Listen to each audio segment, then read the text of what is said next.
আসসালামু আলাইকুম রহমতুল্লাহ বরকাত।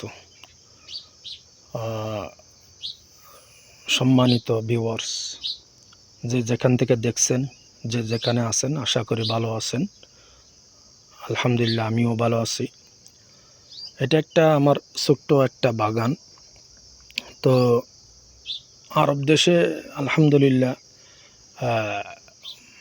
এখন প্রচুর গরম পড়তেছে।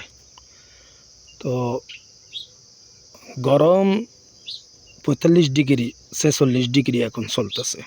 এখন খেজুর ফাড়ার সময় এইসব গরম দেশেই আসলে খেজুরগুলা ভালো মতো হয়।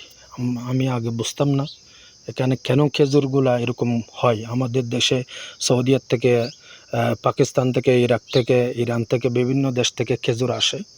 তো আমরা দেশে কখনো এরকম খেজুরের ফল আমরা দেখি না। তো আলহামদুলিল্লাহ আরব দেশে আসলাম, এখন দেখতেছি খুব ভালোই লাগতেছে। আমার মালিকের একটা ছোট্ট একটা বাগান আছে, আমি পাশাপাশি কিছু সময় এখানে দিই, আসি। আলহামদুলিল্লাহ এখন খেজুর ফাড়ার সময়। এই যে দেখতেছেন খেজুর অলরেডি পাকন শুরু করছে।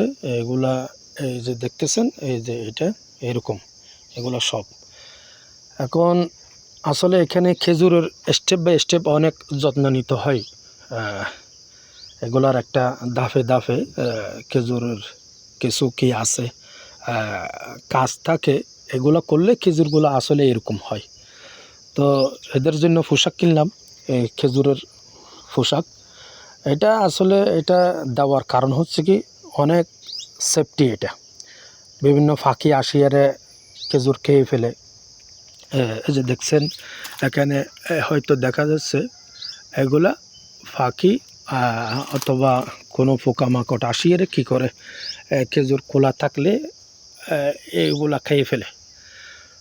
তো আবার খেজুর ফাঁকলে অনেকগুলো খেজুর নিচে পড়ে যায়, হয়তো নিচেও দেখা যাচ্ছে এরকম এরকম পড়ে যায়।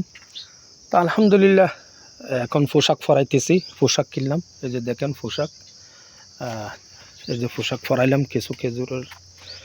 এখন পোশাক সবগুলাতে পোশাক ফরাবো, হয়তো সেফটি থাকবে, ফাঁকিও খাইতে পারবে না, প্লাস নিচেও পড়বে না। নিচে পড়লে তো অনেক খেজুর নষ্ট হয়ে যায়।